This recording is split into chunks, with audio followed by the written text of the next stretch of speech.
Danas kuvamo pasulj za pečen u rirni sa domaćim ajvarom. U luk stavite 100 ml ulja. Luk dinsta na laganoj temperaturi, dosta dugo jer on treba da bude baš dobro ispečen. Dodajte sitnu crvenu papriku, jednu punu kašiku, otprilike jednu kašičicu soli, 3 kašike ajvara,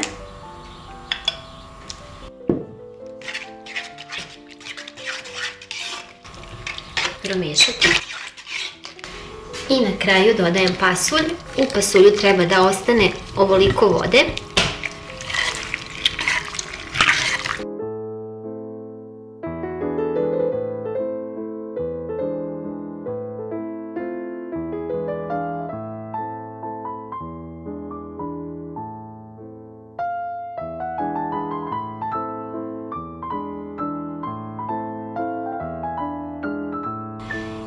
Jedno pola sata na 220 stepeni ili dok ne vidite da se fino zapeklo.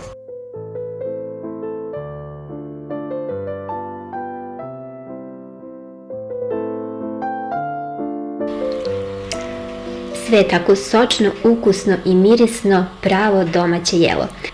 Ako do sada niste pripremali sa ajvarom, probajte bar jedno, vidjet ćete koliko je fino. Sada mi ostavite jedan komentar ili bar neko srce, neki znak da znam da ste tu. Podijelite ovaj recept da ga i drugi pogledaju i isprobaju, a sada mi ostavite jedan komentar ili bar neko srce, neki znak da znam da ste tu. Prijavite se na kanal i kliknite na zvonce da bi vam stizali recepti na vrijeme.